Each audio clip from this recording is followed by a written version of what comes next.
안녕하세요. 성공 취업의 시작, Stay Job! 이나연입니다. 이기욱입니다.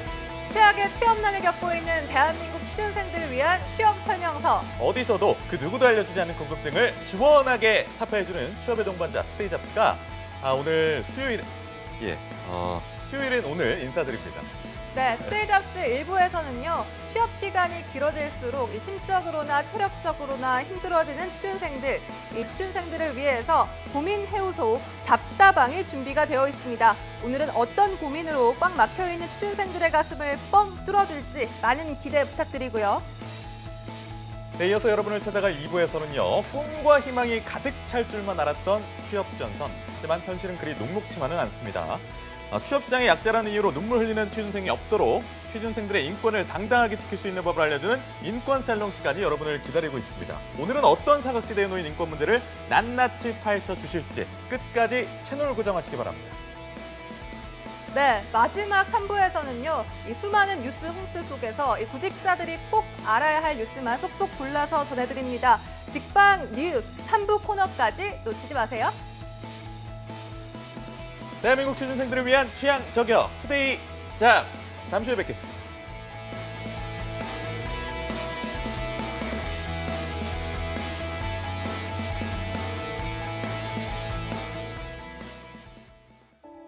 투데이 잡스는 단순한 정보 전달이 아닌 취업을 준비하는 모든 분들께 행복한 미래를 선사하고자 합니다.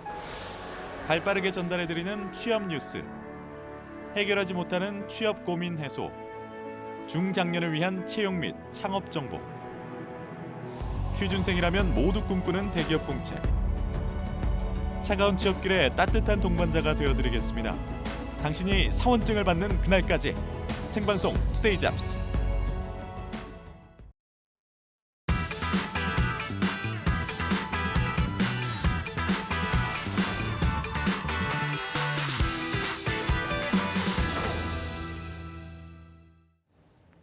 네, 대한민국 취준생이라면 가장 큰 고민이 바로 이 스펙입니다. 나의 스펙은 또 어느 정도고 어느 스펙을 쌓아야 할지 혼자서는 끙끙 앓기 쉬운데요. 네, 그래서 탄생한 취준생들의 고민을 해결해주는 고민해소소 잡다방 시간입니다. 스펙에서부터 취업에 대한 사소한 고민까지 꼬여버린 실타래를 찬찬히 하나하나 풀어가 주실 전문가를 소개해야겠죠. 네, 오늘 도움 말씀 주실 네. 분은요. 바로 잡다방의 요정, 이 차재원 코치님 오셨습니다. 어서 오세요. 안녕하세요. 반갑습니다. 오늘 차 코치님 기분이 굉장히 좋으시다는 통신이 있던데. 굉장히 좋습니다. 예, 왼쪽? 제가 응원하는 프로야구단 KBO 네. 리그 두산 베어스가 정규리그 우승을 차지했습니다. 예. 9개의 반차를 딛고 극복을 했는데요. 남들은 안 된다고 했는데 결국 우승한 거 아니겠습니까? 예. SK 팬분들께 죄송하지만 어찌됐건 여러분들도 지금 당장 안 될 것 같지만 언젠간 잘 되리라 하는 믿음으로 좋은 결과가 나온다는 어떤 좀 좋은 선례를 보여준 게 아닌가 싶은데 저만 기쁜 것 같아요. 두 분이 지금 전혀 반응을 못하고 계시네요. 알겠습니다. 일단은 야구 얘기는 서두에서 잠깐 해봤는데 네네. 이제 10월입니다. 네네. 서류 전형이 뭐 통과하신 분들은 더 많은 산이 앞으로 네. 기다리고 있을 것이고 네네. 떨어지신 분들은 약간 멘탈을 회복하는 그런 시간 그렇죠. 그리고 또 새로운 출발을 준비하는 시간이 될 텐데 네. 이 시기에 취준생들한테 해주실 말씀 있으시다면요? 일단은 이 방송뿐만 아니라 저희 프로그램에 나오는 많은 컨설턴트 분들이 같은 말씀들을 주셨을 겁니다. 미리미리 준비하면 잘 될 것이다. 하지만 그렇지 못했던 분들이 상당수가 있었을 것이기도 하고요. 어찌됐건 지난 서류 광탈의 아픔은 지난 것이기 때문에 빨리 잊으시고 더 나은 곳들 혹은 계속적으로 지금 공고들이 올라오고 있는 것들 잘 확인할 수 있을 겁니다. 늦지 않았으니까 더 많은 곳들로의 지원을 좀 해주셔야 된다는 말씀을 드리고 싶고요. 특히 이제 서류가 떨어진 원인을 파악하려고 하시는 분들이 계세요. 이를테면 내가 자소서를 많이 보는 기업들의 경우는 그런 곳을 떨어졌다는 건 내 자소서에 대한 어떤 경쟁력이 그쵸. 다른 지원자보다는 좀 미진할 수도 있기 때문에 그런 회사들 위주로 좀 자소서를 다시 한번 가다듬어 주시면서 서류를 더 쓰셨으면 좋겠고요. 그 밖에 이제 서류를 통과하신 분들은 이제 한 보름이나 한 3주 이내로 적성 검사 기간이 다가오고 있기 때문에 그렇죠. 주말 중심으로 실전식으로 문제 푸는 습관들 잘 들이셨으면 좋겠습니다. 네, 또 여기서 잡다방 사연 어떻게 시청하는지도 알아봐야겠죠. 교육 씨 소개해 주시죠. 네, 제가 소개해드리겠습니다. 잡다방 코너는요. 한국직업방송 투데이 잡스 하고요. 네이버 카페 취업대학교에서 함께하고 있습니다. 매주마다 상담 멘토와 함께 여러분의 다양한 취업 고민 그리고 사소한 궁금증까지도 아낌없이 속 시원하게 해결해드릴 예정이니까요. 그 누구에게도 쉽사리 털어놓지 못하는 고민이 있다면 주저없이 저희에게 신청해 주시기 바랍니다. 또 네. 방송 말미에 소정의 선물도 드리고 있습니다. 끝까지 함께해 주시기 바랍니다. 네, 많은 신청 부탁드리고요. 그렇다면 오늘 잡다방 사연 어떤 기준으로 선정을 했는지도 여쭤보도록 하겠습니다. 네, 일단은 계획의 방향은 잡혀 있는데 세부적인 계획에 대한 정리라든지 실천력이 조금 아쉬운 부분들에 고민이 있으신 분들의 사연으로 선정해봤습니다. 알겠습니다. 그렇게 선정된 오늘 첫 번째 사연 제가 먼저 소개해드리겠습니다. 아이들 봤더니 빼레로카롱 님이십니다. 맛있겠네요. 그리고 학교는 서울대, 연세대, 고려대 중에 한 군데를 나오셨고 건축공학과 네. 그리고 3점대 후반의 학점을 가지고 계십니다. 토익은 800점대, 토스는 레벨 6 가지고 계시고 건축기사 자격증, 정보처리기능사, 커말 2급, 한국사 2급 이렇게 가지고 계십니다. 구청에서 인턴을 한 달 하셨고 학원 강사로 1년여 활동을 하셨습니다. 대외 활동 없음. 계획은 부족하다고 느끼는 스펙은 대외 활동과 경력 사항이 부족하다고 느껴집니다. 유유라고 하셨고요. 마지막으로 하고 싶은 말. 건설회사 취업 목표입니다. 여자 취업생이라서 나이가 좀 걱정이 되네요. 올해 꼭 취업하고 싶어요. 라고 사연 올려주셨습니다. 네, 여자분의 건축공학 출신, 또 네. 나이가 걱정된다 이 말이 굉장히 마음에 와닿기도 하는데요. 이 전체적으로 봤을 때 어떤 조언 해주고 싶으신가요, 코치님? 예, 일단은 나이 말씀을 방금 이나연 아나운서님이 주셨는데요. 네. 일단 구청 인턴 한 달, 학원 강사 1년, 그리고 건축공학 학습 여러 가지 휴학 이런 걸 고려하면 한 27세 가을이나 28세 가을이 아닐까 하는 추측을 좀 가을까지 자연스럽게 하게 추측을. 됩니다. 대충 느낌 예. 보는 거 아니겠습니까? 제가 생년월일까지 따질 수는 없지만 네. 간단합니다. 이분이 희망하시는 게 건설회사 취업이 목표라고 했는데 건설회사 취업 안에서 엔지니어로서 현장에서 좀 뛰시는 일을 하실 건지 아니면 건설회사 내에서 영업과 관련된 주택 영업 등의 업무로 좀 직무를 전환할 건지 아니면 아예 탈전공할 건지 그렇게 이게 크게 세 가지 갈래로서 판단을 해볼 필요가 있겠습니다. 전체적으로 학력, 최소한의 지원 스펙, 거기에 자격까지 갖춰야 될 건 이미 다 갖춘 상태이므로 예. 본인께서 희망하시는 분야로의 지원은 가능하실 텐데 나이에 대한 부분을 좀 걱정하시는 것 같습니다. 하지만 실제로 이 나이가 많을수록 오히려 좀 두려움 혹은 걱정에 대한 부분들 기업에서 사람을 뽑을 때 좀 덜 하거든요. 이탈에 대한 우려가 좀 적기 때문에 아하. 오히려 연령이 조금 있으신 게 또 다른 면에서는 어필의 포인트가 되실 수도 있다. 예. 좀 말씀을 드리고 싶습니다. 또 하나 더 말씀을 드리자면 이제 현장에서 생활을 하셔야 되고 최소 하루에 12시간 이상 현장에서 근무복을 입고 여러 현장 근무하시는 분들부터 주변 거래처 협력사들과 다양한 이야기를 해야 되다 보니까 아무래도 소통하는 부분, 의사소통의 강점이 어느 직무보다도 중요한 직무이기도 합니다. 따라서 여성 구직자이기 때문에 가질 수 있는 소통상의 강점. 그쵸. 단순히 누구나 할 만한 뻔한 경청 이런 단어를 적어달라는 게 아니고요. 단연간의 여러 경험들 속에서 본인께서 상대방과 단체 활동 속에서 좋은 성과를 냈던 경험 위주로 한번 이야기를 끌고 가 보신다면 의외로 지금 본인이 희망하시는 쪽의 지원이 가능하리라고 봅니다. 네. 왜냐? 본인께서 학력적으로 나쁜 게 사실 없거든요. 여러 건설사, 특히 시공사 중심으로 채용 규모가 다시 한번 조금씩 늘어나고 있는 추세입니다. 그럼 이제 본인께서는 의사결정을 잘 판단을 하셔야 될 거예요. 일단 우리가 익히 알만한 유명한 건설사라든지 네. 시공 플랜트를 담당하는 엔지니어링 회사들이 채용이 지난 9월 달에 있었습니다. 하지만 이런 곳들의 취업이 쉽지 않다면 10월 말이나 11월 달에 열리는 중견 규모 시공 순위 한 20위권 내에 있는 여러 건설사들도 부분 채용들이 있을 어디 겁니다. 정도인가요? 20위권이면? 시공의 어떤 기준에 따라 다르겠지만 우미건설 같은 곳이 우미건설. 있을 수도 있고요. 그 이름 전후로서 예. 우리가 한번 들어봄직한 건설사들 아니면 대한통운에 있는 하위 부분인 건설 부문 같은 곳들도 거기에 해당은 될 것입니다. 네. 유명하게 규모가 있는 그런 주택 사업을 하는 곳들은 아니지만 어느 정도 건설 규모에서 시공 업무를 담당하는 그런 건설사들로의 지원을 하셔서 그런 곳에서 경력을 쌓고 경력 이직을 한번 노려보시는 것도 좀 더 좋겠다는 말씀을 드립니다. 저 혼자 한 3분 가까이 얘기해서 좀 지루하실 수도 있을 것 같은데 지루합니다. 여기서 예. 한마디만 더 드리자면 공공기관으로의 지원도 한번 고민해 볼 필요가 있습니다. 물론 TO는 극히 적습니다. 0의 자리. 그러니까 많이 뽑아야 한 8명, 7명. 네. 주로 이제 코레일 같은 교통 관련 공공기관들 아니면 한국공항공사도 마찬가지고요. 아니면 이제 에너지 발전 공기업들이 있습니다. 한전이라든가 한수원 이런 5대 발전 공사들 이런 것들로서 건축 직렬이 따로 있기 때문에 가산점을 고려해서 기계기사 자격까지 같이 취득을 하면서 준비하면 좋겠다만 그렇게 되시면 이제 30살이 되시는 거거든요. 예. 그러면 되게 좀 길이 멀어지는 거니까 일단은 본인이 잡아놓으신 이 방향으로 가셔야 된다는 말씀 꼭 좀 드리고 싶고 다른 길들도 좀 뒤에 가서 다시 말씀드리겠습니다. 이게 좀 기본적인 것부터 먼저 여쭤보면 건설사 같은 경우에는 이제 약간 여성분보다는 남성분을 우대한다. 그렇죠. 뭐 이런 그러니까 카더라라고 보기에는 네네. 너무 정설이 돼버린 그런 그렇죠. 고정관념이 있거든요. 왜 그렇죠, 그런 그렇죠. 건가요? 왜냐하면 현장에서는 워낙 뭐 오랜 기간 동안 남성분들이 주로 근무를 하시고 현장에서 여러 가지 일들을 터프하게 처리하셔야 되고 또 날씨라든가 외부 환경의 영향이 또 있기 때문에 그냥 뭐 단순히 일을 잘한다의 기준이 체력에 대한 부분들, 현장에 대한 적응력에 대한 부분들이 일정 부분 작용하는지라 좀 고정관념이긴 했지만 남자분들이 아무래도 좀 더 이탈률도 적고 예. 적응을 잘했던 것 또한 사실이고요. 뭐 여러 건축공학이 주로 이제 이쪽 계열 아니겠습니까? 건축공학 그 학과의 어떤 그 학생들의 비중을 보더라도 남성의 비율이 절대적으로 많은 편이기 때문에 아무래도 취업도 자연스럽게 남성 위주의 취업으로 이어졌던 것이 사실이라고 봅니다. 하지만 이제 건축공학도 출신 여자분들께서 이제 건축사무소 중심으로 취업을 했던 경향들도 있었지만 점차 시공사들에서도 다양한 인재의 어떤 육성과 어떤 채용이 현재 업무에서 현장뿐만 아니라 본사와의 커뮤니케이션도 있을 것이고 협력 업체들과의 어떤 관계 등을 고려했을 땐 여성 구직자의 필요성도 분명 존재하거든요. 예. 물론 현장에는 극히 여성 인력이 드뭅니다. 뭐 현장에 한 사이트, 한 지역 안에 뭐 한 많아야 3명, 적으면 1명 정도. 네. 하지만 그 한 명이 바로 당신이 되실 수도 있기 때문에 최대한 노력하시는 노력이 좀 필요하겠죠.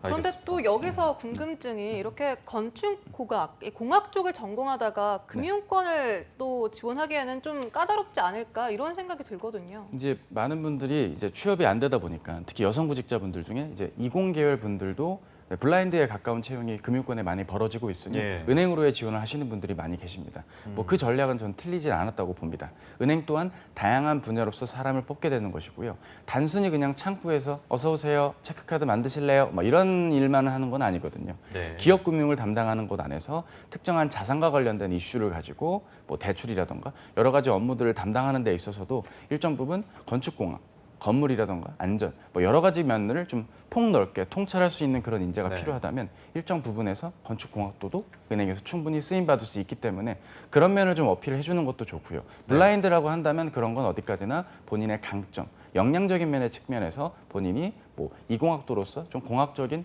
논리적으로 문제를 해결하고 접근할 수 있다는 점, 그리고 좀 창의적으로 개선할 수 있는 점들을 어필하시면서 본인이 금융권으로의 지원까지도 확장은 가능하다. 하지만 이런 얘기를 하면 대부분 뭐 이렇게 썩 마음에 들어하진 않습니다. 네. 뭐 내가 은행이야? 막 이러면서 되게 약간 좀 황당해하시는 분들이 계신데 예. 뭐 네. 글쎄요, 뭐 제가 무조건 가라고 추천하는 건 아닙니다만 하도 취업이 안 되니까 그죠. 이를테면 은행은 세 자릿수로 사람을 뽑으니까 아무래도 다양한 그 강점을 가진 재능이 있는 인재들을 골고루 채용하는 기조가 있기 때문에 본인이 건설에서의 취업 방향 잘 잡으셨지만 그 방향 안에서도 지원할 수 있는 갈래 길이 다양하고 그 밖에 금융권까지 넓은 범위로도 지원이 가능하겠다. 뭐 이 정도로 말씀을 좀 드리겠습니다. 알겠습니다. 마지막으로 빼레로 카롱님한테 전하실 말씀 있으시죠? 그래요. 제가 예. 이게 맛있겠네요라는 아이디어를 듣는 게 되게 당황스러웠는데 어쨌든 마카롱인가 봐요. 아 그런가 봐요. 마카롱. 빼레로 그 자 빼레로 들어가는 거 땡땡 그렇죠. 그 맛이 땡땡 나는. 그렇죠. 그래서 초코맛. 로카롱. 예. 그러니까요, 로카롱. 네. 또 어쨌든 이 이름 선택한 것만큼 깐깐한 성격이실 것 같은데 이 깐깐한 전략만큼이나 좋은 취업 전략 세우셔서 성공적인 취업하셨으면 좋겠습니다. 알겠습니다. 네,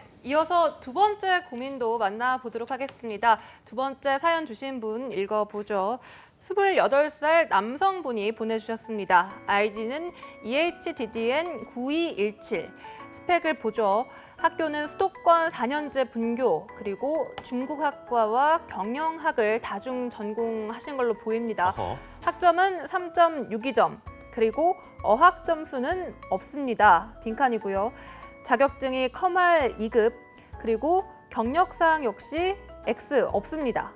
그리고 대외 활동은 UN 해비타트 청년위원, 이 집짓기인 것 같고요. 또 단과대학 학생회장을 역임을 했습니다. 예. 부족하다고 느끼는 스펙으로 토익, 인턴 경험, 직무 관련 자격증을 꼽아주셨고요. 또 앞으로는 종합상사나 대기업 해외 영업, 국내 영업부에 들어가고 싶다라는 지원 의사를 밝히고 있고 하고 싶은 말에 객관적인 평가를 부탁드립니다. 유유 이렇게 보내주셨습니다. 차코치님 객관적으로 좀 평가를 해주시죠. 그러게요. 이거를 객관적으로 봤는데 이렇게 질문이 되게 이렇게 넓은 질문들이 있는 거 아니겠습니까? 예. 우리 두 아나운서님들께도 두 분께서 이제 모교로 가시게 되면 네. 학교 후배분들 중에 이제 저학년 분들, 네. 뭐 신문방송학과라든가 네. 어문 계열 뭐 여성 학생분이 어머 선배님처럼 아나운서 되려면 어떻게 해야 될까요? 아니면 저는 지금 21살이고 학점이 4점대고 뭐 착하다는 소리 많이 듣고 학교 도우미 했고 홍보 도우미 했고 어떻게 가능성이 있어 보여요? 뭐 좀 그런 느낌으로 질문은 대략적인데 원하는 깊이는 구체적인 그러게요. 전형적인 제가 그런 보기에도- 질문. 제가 보기에도 그렇습니다. 그렇죠. 일단은 그 희망하는 기업의 라인업을 봤더니 종합상사, 대기업, 해외 영업, 국내 영업이라고 나와 있습니다. 결론부터 말씀드리면 상사로의 지원은 현실적으로 현재는 어렵습니다. 왜요? 왜냐하면 상사는 어느 정도 학력적인 면을 고려하기 때문입니다. 왜냐하면 이 상사가 상대해야 될 업체의 상당수는 아무래도 규모가 있는 대형 대기업 혹은 외국계 기업이고요. 그런 네. 곳들의 어떤 인맥이라던가 여러 가지 업무상의 교류를 놓고 봤을 땐 좀 더 높은 학력에 좀 더 나은 커뮤니케이션이 가능한 좀 일정 부분 사업의 성격 탓도 있고요. 그리고 수년간 업무를 다양하게 치러오면서 경쟁 또한 치열해지고 있기 때문에 고학력자들 간의 경쟁이 몰리는 곳이 아무래도 이런 에너지 사업이라든지 상사에 해당이 됩니다. 따라서 이분이 상사를 가실 거면 일단 특정한 대기업에서 국내 영업은 물론 해외 영업의 어떤 이력을 쌓고 경력으로 한번 상사로 도전하실 수밖에 없는 상황입니다. 따라서 정리하자면 네. 중국학의 경영학을 복전하신 이분께서는 왠지 느낌이 이게 한국외대 글로벌 캠퍼스 같다는 조심스러운 추측이 되는데 이게 가능할지는 모르겠습니다. 아닐 수도 네. 있습니다. 오해하시면 안 돼요. 다 좋은 학교입니다. 우리 모두 다. 어찌됐건 본인의 이런 여러 가지 이력을 봤을 땐 해외 영업도 힘듭니다. 해외 영업은 채용이 신입이 거의 많아야 2명, 적으면 1명, 아예 안 뽑는 경우도 있고요. 네. 어디까지나 대기업 국내 영업으로 지원을 하시고 대외 활동에서 하셨던 UN 해비타트 청년 회원이라든가 단과대 학생회장 이력 등을 살리셔서 본인이 리더십이라든지 조직 적합도에 뛰어나고 주어진 일에 빠르게 적응할 수 있다는 면을 참고하셔서 소비재 기업에서의 어떤 영업, 이를테면 식품 영업이 될 수도 있고요. 혹은 매장에서의 영업 관리도 있습니다. 이를테면 뭐 어디가 있을까요? 리바트라든지 뭐 이부자리 이런 어떤 침구류라든가 가구 관련된 업체들 그것도 일정 부분 속해 있는 건 대기업군이거든요. 그런 곳들 안에서 매장을 운영한다거나 매장을 직영점을 관리하는 영업관리직으로의 지원도 가능하고요. 편의점 CVS 업계도 가능하고요. 하이마트 같은 양판점으로의 지원도 가능합니다. 백화점으로의 지원만 보자면 AK몰 정도를 추천드립니다. 학력에 대한 블라인드도 낮고 티타임 면접 같은 걸 통해서 본인의 어떤 인성적인 면의 강점이 좀 있으시니까 이런 청년위원도 하고 학생회장도 하셨겠죠. 그러니까요. 그 커마 2급을 딴 걸 봤을 땐 졸업 자격인 건지 아니면 본인이 공기업을 고려해서 가산점을 따려고 이걸 따신 건지 모르겠지만 일단 영어 점수 확보가 필요한 것이 중요하겠다는 말씀을 드리고요. 하나만 더 말씀드리면 어학 점수, 특히 말하기 점수의 어떤 스킬이 어느 정도인지를 알아야만 본인의 해외 영업의 지원 가능 여부가 좀 가능이 되니까 그것 또한 참고해서 좀 종합적인 준비를 해야겠네요. 어떻게 질문은 요만큼 했는데 얘기를 길게 하니까 또 헷갈리셨죠? 그러니까 질문을 깊게 하는 게 좋은 거예요. 이렇게 네. 얕게 하면 얘기가 많아지잖아요. 그렇죠? 네. 확인 부탁드립니다. 알겠습니다. 네. 알겠습니다. 그렇다면 예. 이 국내 영업의 경우에는 좀 네. 더 수월하게 지원이 가능한 건가요? 그렇죠. 지원은 수월하게 가능한데 그만큼 경쟁자가 더 많다라는 게 특징이라 할 수 그렇죠. 있겠습니다. 왜냐하면 거의 민초라는 표현이 적합하진 않지만 거의 대동소이한 그냥 비슷비슷한 레벨로 그냥 다 지원을 하는 겁니다. 이를테면 그 유관한 업종, 동종업계 다른 회사에서 인턴을 한 분과 대결할 수도 있는 겁니다. 혹은 아버님이 그 대리점의 점주 출신이실 수도 있는 겁니다. 다양한 이력과 배경을 가진 분들과 국내에서의 영업을 하셔야 되는 것들도 있겠고요. 이 영업이라는 게 또 제조사의 영업도 있는 거 아니겠습니까? B2B 제조사의 영업만 놓고 보더라도 이를테면 LG전자 같은 경우 채용이 이제 많이 줄었지만 예. 마케팅 본부에서 일정 부분 가전업체, 가전 관련된 제품들을 영업을 하는 부분들도 있을 것이고요.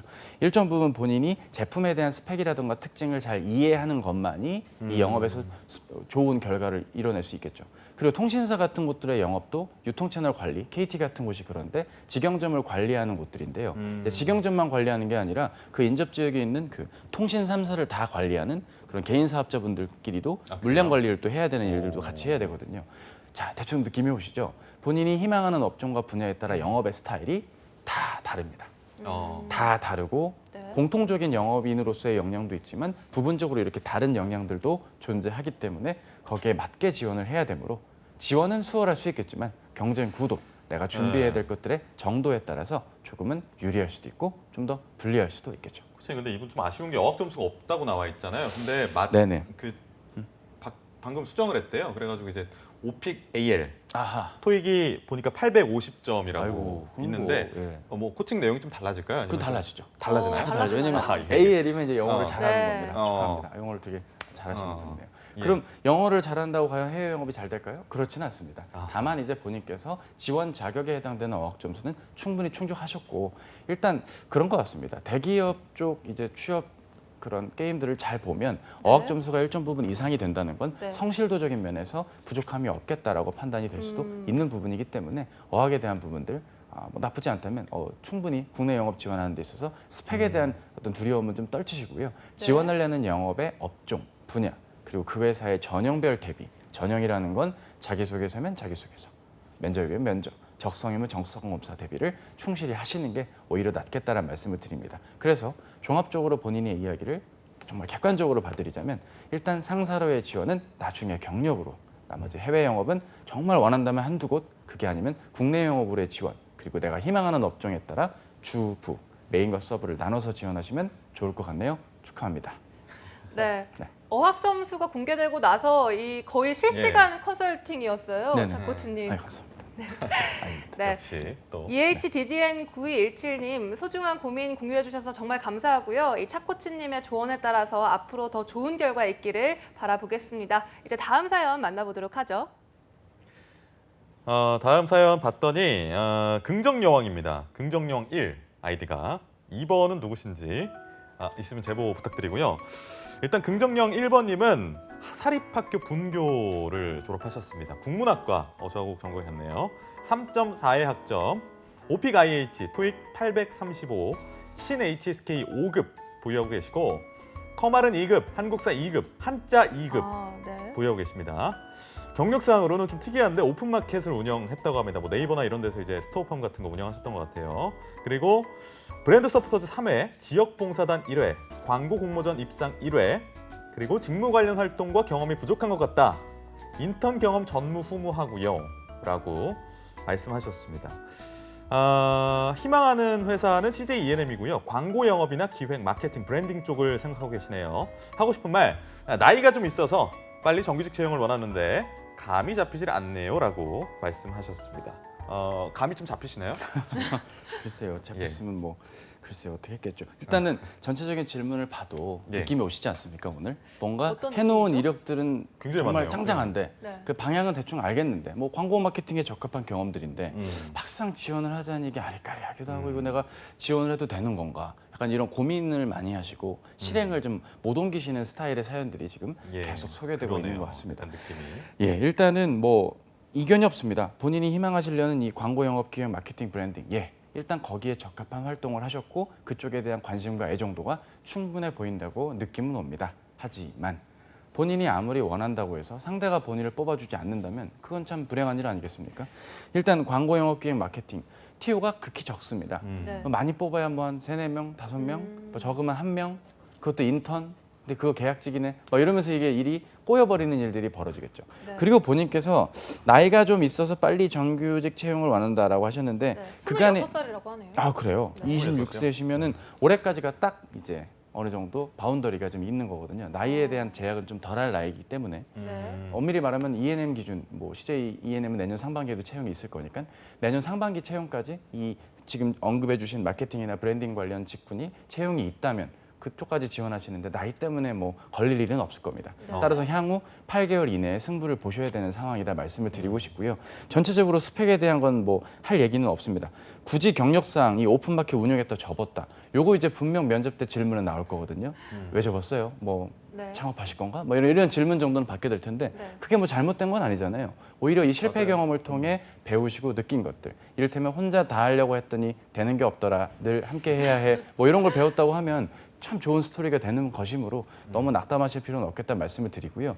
그 본인이 이렇게 감이 안 잡힌다고 하는 원인에는 이 직군이 정확하게 어떤 일을 하는지에 대한 애매모호함도 존재할 것 같습니다. 예. 근데 요즘 여러 온라인이나 오프라인 교육기관들을 잘 보면 뭐 이를테면 현직자를 초청해서 직무 설명회를 한다든지 아니면 실제로 현업에 종사하시는 분이 현업에서 했던 몇 년 전 어떤 프로젝트를 꺼내 와서 몇 주간 실제 프로그램을 운영하는 그런 교육 프로그램들도 존재한다고 하니까 그런 걸 한번 참고해 보셔서 직무에 대한 애매모호함을 한번 극복해 보시는 것도 좋을 것 같습니다. 아니 근데 2주일 전에 이제 CJ그룹 공채 마감 특집할 그렇죠. 때 예. CJ가 하고 있는 사업에 대해서 정확한 이해를 선행해야 된다고 말씀하셨는데 이와 관련해서 좀 해주실 말씀 있으실 것 같아요. 그렇죠. 이제 뭐 제가 나온 친정 회사라고 해서 뭐 제가 CJ 좋아요 막 이런 얘기를 하고 싶었던 건 아니었습니다. 예. 네. 왜냐면 정말 너무 명확하게 뭐 쓰셨을 거 아닙니까? 지난 하반기 때도 그죠.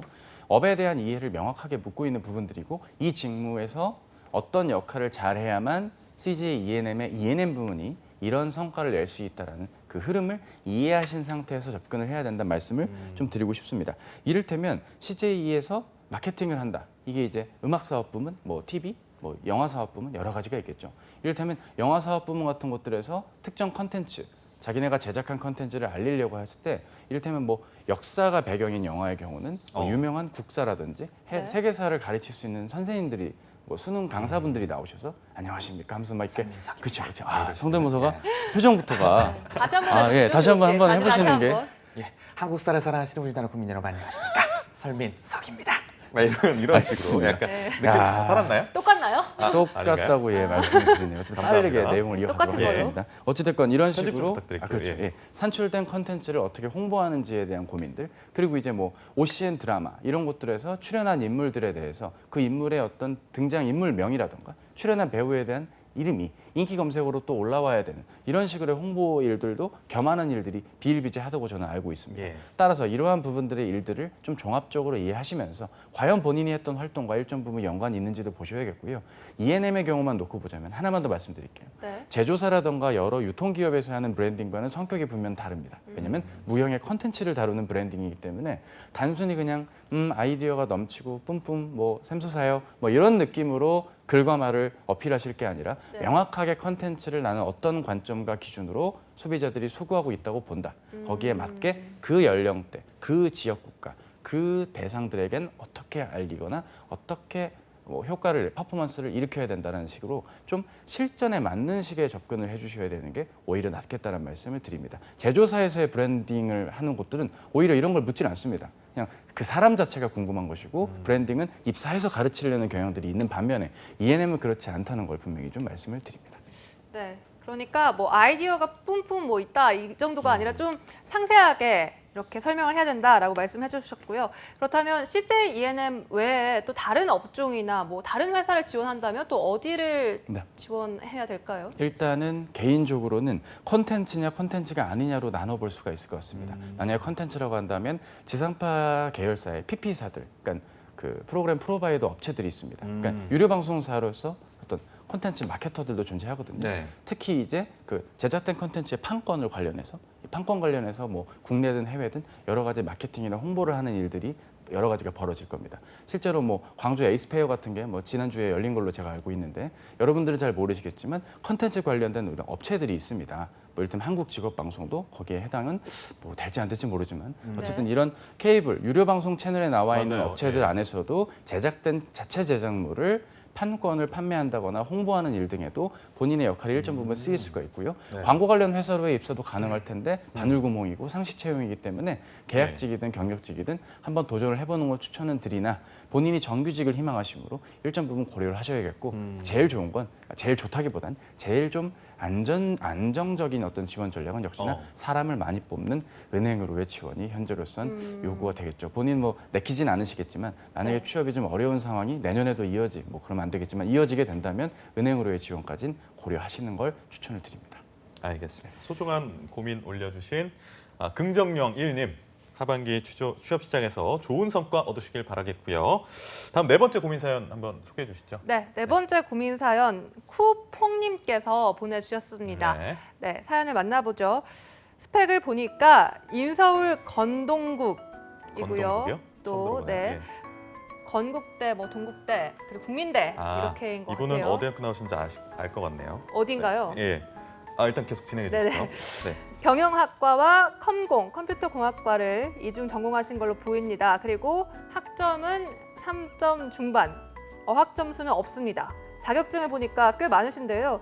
한국사 1급, 커말 1급, 전산회계 1급과 2급, 또 ERP 정보관리사 회계 2급, 정보 처리 기능사, ITQ 마스터, 은행 텔러. 아, 정말 많아요. 그러니까요. 경력 사항은 사무보조 아르바이트 2년 6개월, 카드사 2년 계약직, 프랜차이즈 아르바이트 5개월입니다.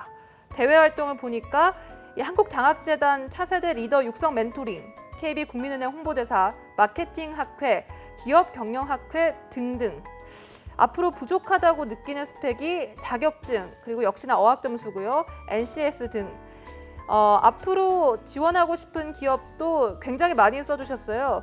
이 SGR 서울보증심사올 보증파트, 아니면 신한은행 기업 개인금융, LH공사 사무직, 한국전력공사 사무, 건강보험심사평가원 보험심사 파트행정, 또 SH공사 사무 등. 네, 이분은 굉장히 구체적으로 네, 써주셨네요. 하고 싶은 말을 보니까 이제 곧 앞숫자가 바뀌는 나이입니다. 복수 전공과 휴학으로 인해 이 나이까지 왔는데 너무 막막하네요. 진짜 걱정입니다. 이렇게 보내주셨습니다. 아무래도 20대 후반, 그러니까 29살 정도로 보이는데요. 어떻게 보셨습니까, 코치님? 예, 수고 많으셨습니다. 이분은 아마 국민대일 확률이 높습니다. 대부분 그러니까 저도 그 생각했습니다. 대부분은 건동홍인데 이제 예. 건대가 건동국이라고. 아니죠? 왜냐하면 그러니까 대부분 건대, 홍대, 동국대 그러니까요. 나온 분들은 건동홍이라고 부르기 때문에 이제 숭실대 분들은 그렇죠. 건동숭. 숭세단이라고 안 하고 그렇죠. 숭국세단 이렇게 하시고, 그렇죠. 예, 아유, 보통 그렇게 진행 하더라고요. 여러 번 하시는 게 확실하게 고려대 하시는 분들은 서연고가 아니라 서고연 이렇게 그렇죠. 얘기하시고. 아유, 정확한 예, 이름이죠. 예. 어찌됐건 뭐 여러 가지 내용들을 봤을 때 짧게 두 가지만 말씀을 좀 드리고 싶은 건, 기본적으로 본인이 이미 배경적으로 해야 될 것들은 다 갖춰놓으신 상황입니다. 그럼 이제 뭐 어떻게 해야 될까요? 이제 지원하고 시험 보고 면접 보면 되는 겁니다. 근데 지금 여러 가지 이 좀 희망 기업들의 이력의 면면들을 보아하니 네. 일단 필기 검사에 대한 어떤 커트라인도 있고요. 자기소개서를 보는 공공기관들도 분명 존재합니다. 간단합니다. 본인의 전형별 경쟁력이 얼마만큼 있었는지를 좀 정리할 필요가 있습니다. 경험이 이렇게 다양한데 과연 이 훌륭한 경험들을 놓고 어떤 안 좋은 글의 기술법 혹은 글을 잘못 작성하셔서 서류라든지 면접에서 좋지 않은 결과가 나왔던 건 아닐까 하는 좀 약간의 아쉬운 점도 존재하고요.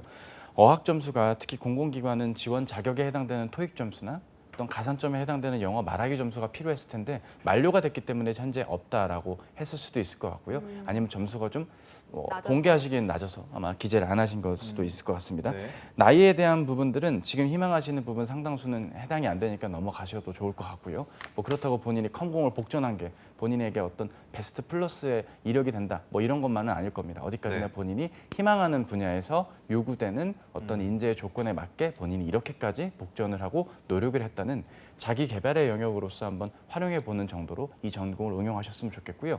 그럼 적어준 데 지원하면 됩니다. 근데 지원을 함에 있어 본인이 분명 막히는 자소서랑 필기 전형에서의 아쉬움이 존재할 거기 때문에 지금 이런 고민이 있었던 게 아닐까 생각이 드네요. 아니 이분 근데 스펙 내역서 보면 굉장히 내공이 많이 느껴지고 그렇죠. 또 사실 경영학도인지 모르겠지만 네. 공학 쪽을 복수 전공한다는 게 사실 쉬운 결정도 아니고 뭔가 그렇죠. 비전과 목표가 있어서 그러신 것 같은데 네네. 정말 컴공 복전한 게 아무런 영향이 없을까요? 굉장히 플러스 될 수도 있지 않을까요? 굉장한 플러스라 하기에는 실제로 그 세부 전공의 어떤 학점의 정도도 중요할 것 같습니다. 예. 혹은 특정한 용어를 여쭤봤을 때 답이 안 나오는 것도 좀 일정 부분 요구가 되겠고요. 답변 여부가 중요하다는 말씀입니다. 네. 따라서 그런 부분을 바탕으로 어떻게 내가 쓰임 받겠다, 뭐 이런 식으로 응용을 하는 부분들이 있다면 굉장한 플러스가 될 수 있지만 그냥 뭐 다른 지원자와 여타 다를 바 없는 지원이라면 일정 부분 좀 아쉬운 부분은 남겠죠. 더군다나 사기업으로의 지원이 아니라 거의 블라인드에 가까운 곳으로의 지원이 주를 이루다 보니 본인의 전공에 대한 부분조차 가려질 수가 있습니다. 그러니까 본인께서 면접 때 어필을 하시지 않고서야 지금 이 컴공 복전의 강점이 살릴 확률이 좀 낮아질 수도 있겠다는 말씀을 드리고요. 오히려 지금 남은 기간 동안 스펙으로 보완해야 된다는 점들을 뭐 물론 대본상에 준비한 얘기들이 있지만 지금 다시 사용들을 곱씹어 보니까 스펙을 더 채우는 쪽에 취업을 그동안 해오셨을 것 같습니다. 예. 이를테면 본인이 이런 것 같습니다. 이게 아무래도 구직이라는 게 사실 어려운 취업의 과정 아니겠습니까? 조금이라도 마음이 편하고 몸이 쉽게 좀 내가 뭔가 이렇게 퀘스트를 깨고 메달을 얻는 느낌으로 구직 활동을 이어갔다는 느낌도 지울 수는 없습니다. 가장 쉬운 접근으로서의 취업 준비가 바로 자격증을 따는 행위입니다. 그러니까 그게 잘못됐다는 게 아니라 이제 다 땄습니다. 이제 배 부르거든요. 이제 그만 따시고 정말 본인이 희망하시는 곳 그 게임의 룰을 이해하시는 게 더 중요하겠습니다. 분명 필기 검사에서 본인의 어떤 문제 풀이적인 면을 고려하실 거거나 전공 필기적인 면도 고려하셔야 될 것 같고요. 분명히 자기소개서에선 경험을 위주로 질문을 할 텐데 이 훌륭한 경험 가지고 그냥 너무 대략적으로 적었다든지 혹은 뭔가 묻는 말에 답을 똑바로 하지 못해서 협업을 물어봤는데 문제 해결을 적는다든지 자기 개발을 물어봤는데 그냥 뭐 목표 도전 뭐 이런 좀 약간 좀 추상적인 얘기를 적어서 좋지 않은 결과가 좀 유추가 될 수도 있기 때문에 단순히 스펙만을 보고 남은 기간 어떻게 대비하라는 원론적인 답변 물론 충분히 저도 드릴 수는 있겠지만 그거 말고 좀 더 깊게 들어가서 지금 이 영상 보시는 이 우리 친구 성함이 어떻게 되시죠? 쿠펑님이요. 우리 쿠펑님, 우리 예. 쿠펑 우리 이분께 좀 진지하게 좀 본인에게 꼭 적합한 해당되는 전형별 대비를 잘 해주실 것을 부탁드리고 싶습니다. 네, 오늘도 뭐 쿠펑님 보라 비롯해서 많은 사연들 좀 만나봤는데 오늘 특별히 좀 더 매서우셨던 것 같아요. 아 제가요? 제가 듣기로는 똑같은데. 두산이 두산이 우승한 기분이 거랑 이게 좋으시다고 뭐 상관이 있습니까? 들었는데 아, 네, 그런 네, 네. 약간 좀 기분 좀 살려가지고 네. 마지막으로 좀 위로와 충고의 말씀 따뜻하게 좀 부탁드릴게요. 예, 알겠습니다. 그 뭐 오프닝에서도 말씀을 드렸지만 네. 뭐 자꾸 야구 얘기해서 죄송하긴 한데요. 네. 일단 가장 안 된다고 할 때 결정적으로 좋은 결과들이 나오길 마련입니다. 어저께 저도 5대2로 질 땐 TV를 껐습니다. 질 것 끄셨어요? 같았거든요. 근데 키니까 이겼다고 하더라고요. 이게 어떤 일이냐? 조금이라도 내가 좀 힘들고 좀 지친다고 할 때 조금이라도 더 지원을 하시고 본인이 조금이라도 부족한 부분들 물론 극복하기가 쉽진 않겠지만 지금 오늘 사연에 4분 만나본 분들에게 해드린 조언처럼 스펙이면 스펙, 전형별 대비면 대비 꼭 본인이 해야 될 것들은 꼭 격파하고 넘으셔야만 좋은 결과로 단기간에 이어지는 것이기 때문에 이 고달픈 취업 전선 고달프게 더 길게 끌지 마시고요. 한 번에 좀 더 힘들더라도 제대로 해서 좋은 결과 거두셨으면 좋겠습니다. 네, 오늘 야구 소식에 기분 좋으신 취업 요정 차 코치님과 함께 해봤습니다. 오늘 말씀 고맙습니다. 고맙습니다. 네, 여러분의 취업 스펙 고민을 해결해줄 잡다방 순서는 여기까지입니다. 다음 주에도 저희 잡다방은 계속되니까요. 많은 시청 부탁드릴게요. 네, 저희 1부는 여기서 마무리하고요. 잠시 후 이어질 2부에서 사회의 첫 발을 디딜 구직자들의 현실과 앞으로 직장 생활의 정정당당한 권리를 지켜줄 인권 살롱 시간이 준비되어 있으니까요. 야근 약사에게 취업은 투데이 잡스! 잠시 후에 돌아오겠습니다.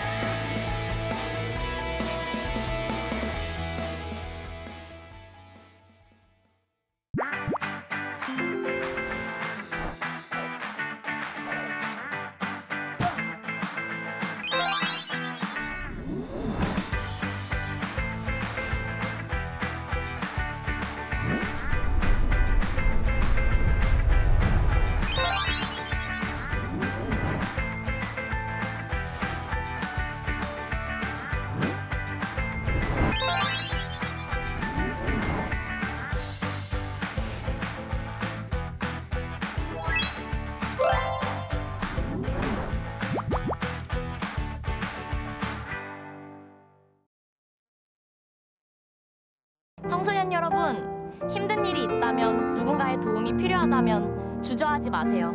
사소한 고민부터 심각한 위기까지 무엇이든 털어놓아 주세요. 365일 24시간 청소년 전화 1388이 여러분을 기다리고 있습니다. 내 편이 필요한 순간 언제든 1388.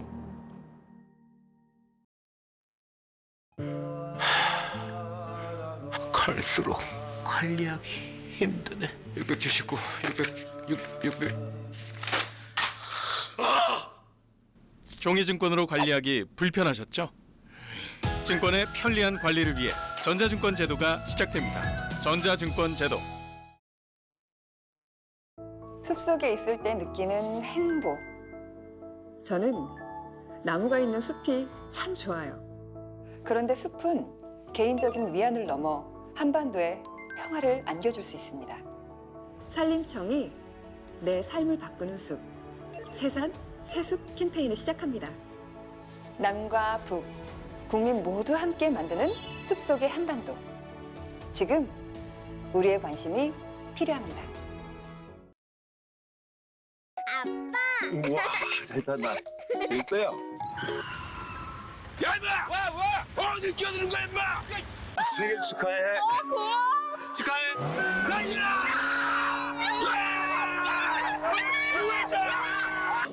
피곤하지? 아이, 수고 많아. 한번 해보자는 거라서. 거기 딱 기다리고 있어. 운전대만 잡으면 변하는 당신. 당신은 좋은 사람입니까?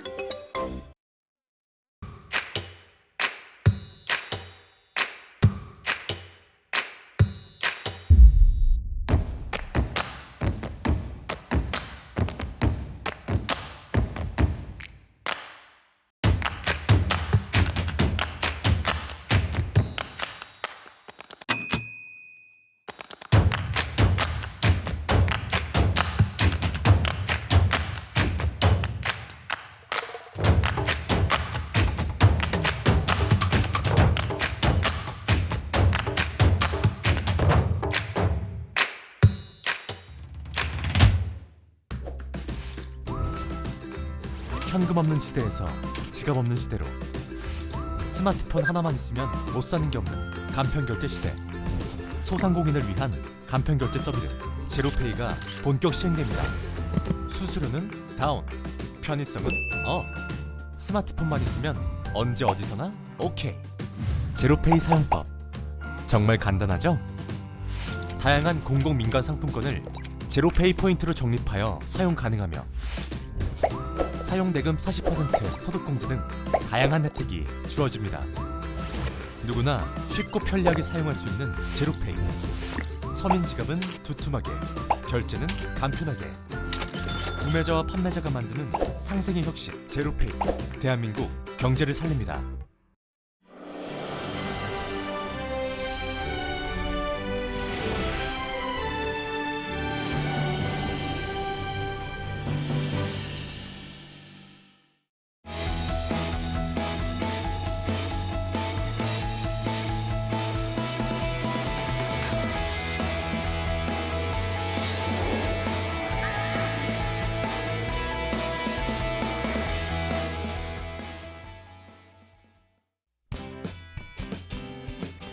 네, 성공 취업의 시작, 투데이 잡스! 2부의 문을 활짝 열었습니다. 네, 2부에서는요. 취준생들을 2번 올리는 갑의 횡포로부터 인권을 지키고 알 권리를 챙겨드리는 시간, 인권살롱 지금 바로 만나보시죠.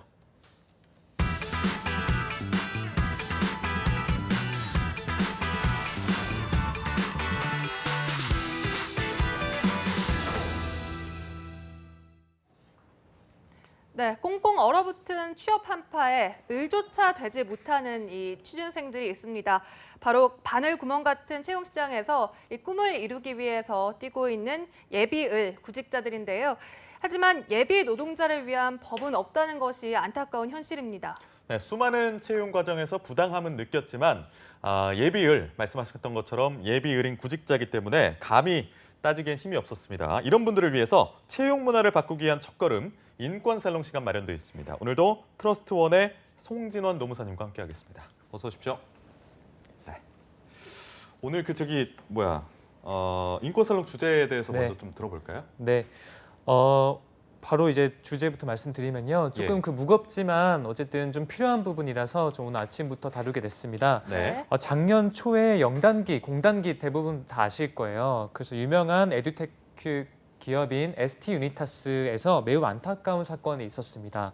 바로 근로자의 자살 건인데요. 아이고. 네, 디자이너로 근무하던 고 장모 씨는 1년 넘게 주 69시간을 장시간 노동 끝에 우울증과 휴직을 거쳤지만 끝내 이를 자살로 선택을 하게 됐습니다. 예. 그래서 목숨을 끊은 그 온라인 강의 업체 ST 유니타스의 직원 가운데 우울증 치료가 필요하다는 비율이 상당한 것으로도 또 이슈가 되기도 했거든요. 예. 근데 이 자살에 대한 건이 사실은 이번뿐만이 아니고 상당하게 우리가 모르는 부분에서 많이 있습니다. 네. 지난해에는 서울 아산병원에 이제 근무하다가 중환자실에서 근무하다가 스스로 세상을 떠난 박모 간호사의 사건도 있었습니다.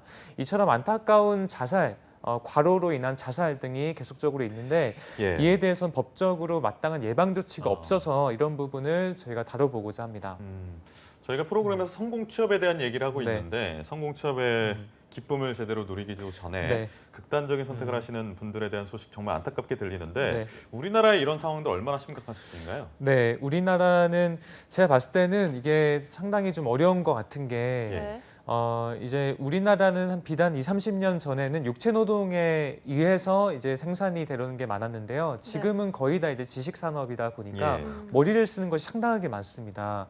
근데 육체 노동은 예를 들어서 치과 의사도 마찬가지로 계속적으로 진료를 하다 보면은 숙이게끔 되니까 치과 의사 중에 목 디스크가 없는 분이 거의 없대요. 정말요? 네, 예. 또는 뭐 축구 선수 중에 이제 이게 다리 디스크가 있거나 그런 관절염. 파열이 되지 않거나 네. 뭐 그런 부분도 많이 없고, 근데 좀 이게 머리로 쓰는 일들은 보이지가 않잖아요. 제가 그렇죠. 머리도 분명히 안에선 상해를 입을 것인데 네. 이에 대해서는 보이지가 않기 때문에 법적인 보호가 지금 없는 부분이 있습니다. 특히나 우리나라는 지금 OECD 나라 중에 자살률이 1위이고 네. 그리고 장기간 노동이 제가 계속 말씀드렸지만 2위예요. 이 두 개가 합쳐져서 그 결과물이 과로로 인한 자살까지도 이어진다는 것입니다. 네, 그래서 하지만 이에 대해서는 산재로 인정을 해주거나 또는 그 전에 예방 조치가 지금 미흡한 부분들이 있기 때문에 예. 이슈가 좀 크게 되고 있는 상황이라고 봐야 될 것 같습니다. 네, 이렇게 업무 과로로 인한 자살까지 이 선택에 대해서는 정말 이 극단적인 환경, 이 업무 환경에 대해서는 또 어떻게 보시나요?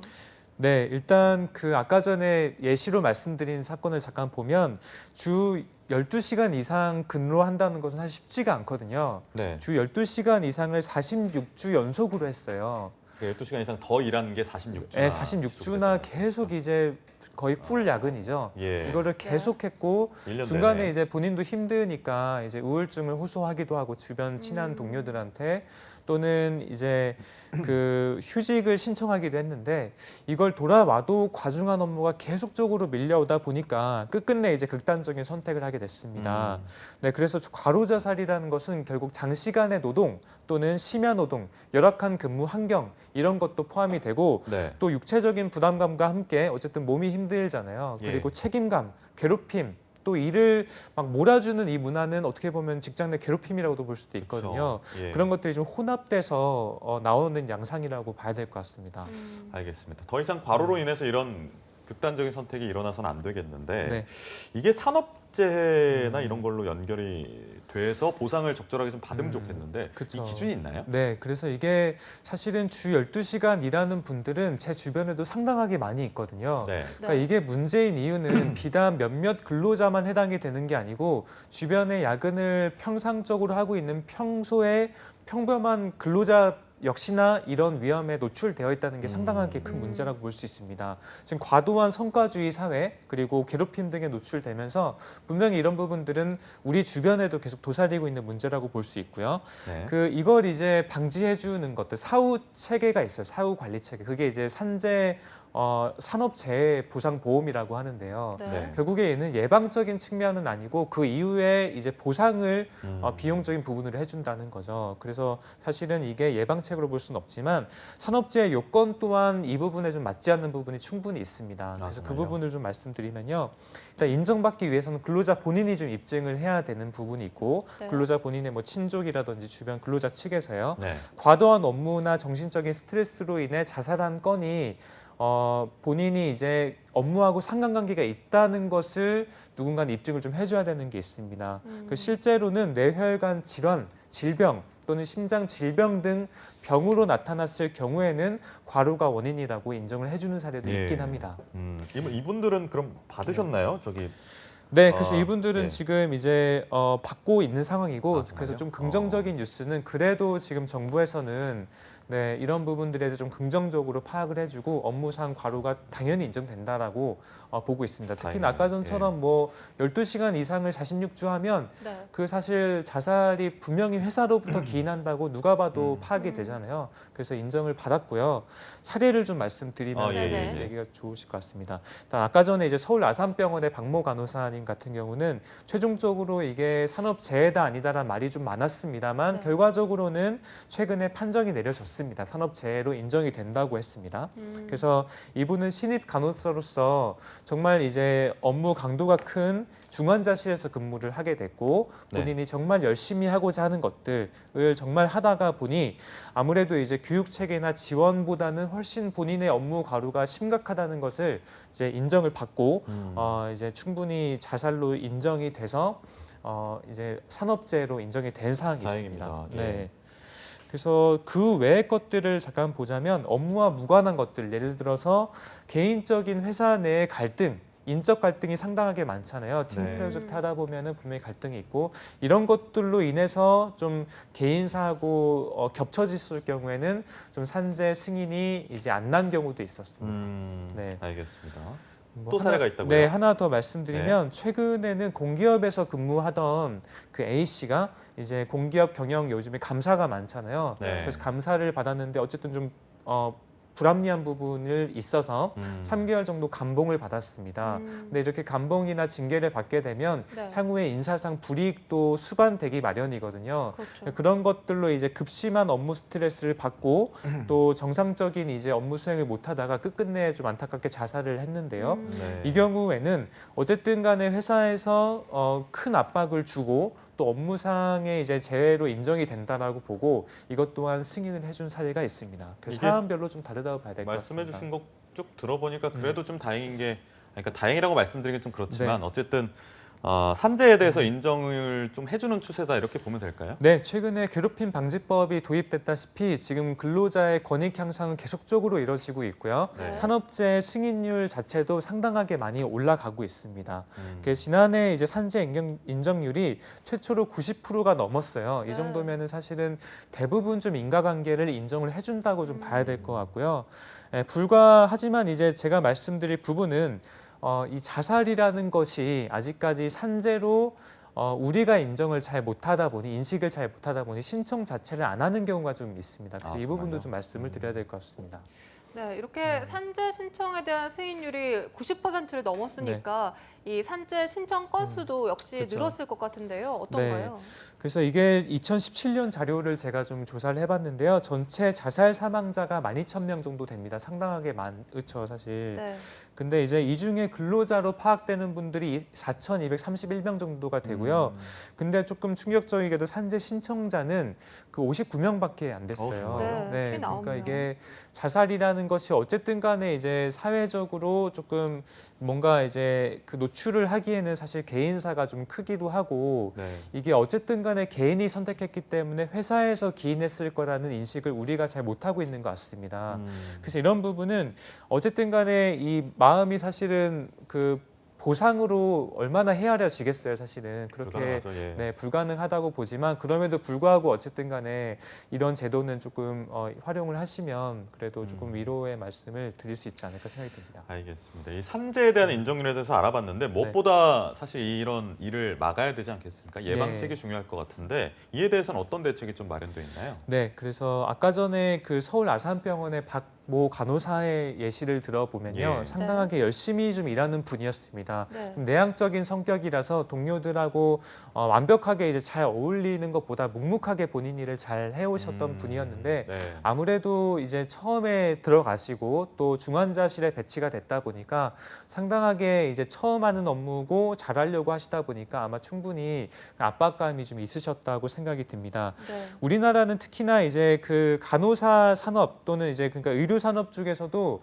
되게 열악한 부분이 상당하게 많습니다. 예. 건설 현장도 상당하게 좀 열악하고요. 네. 저희가 봤을 때 뭐 지금 IT 쪽도 계속 뭐 오징어 배라고 할 정도로 불이 꺼지지 않게 야근을 뭐 평상시마다 계속 하거든요. 예. 그러니까 분명히 이런 위험들은 노출이 되어 있는데 보통 보면은 교육 체계도 없고 누가 선배가 끌어주는 것도 없고 그냥 과도한 업무를 해오라고 맡기는 거죠. 네. 근데 그게 이제 뭐 주말을 투입하고서도 못 해내는 업무들이 계속 몇 주, 뭐 30주 이상 쌓이다 보면 예. 결국에는 사실 이제 뭐 퇴사를 하면 다행인데 그나마 좀 묵묵하게 일하는 분들은 퇴사조차도 본인의 의무가 아니라는 생각이 드니까 묵묵하게 하고 결국에 우울증까지 연결이 됩니다.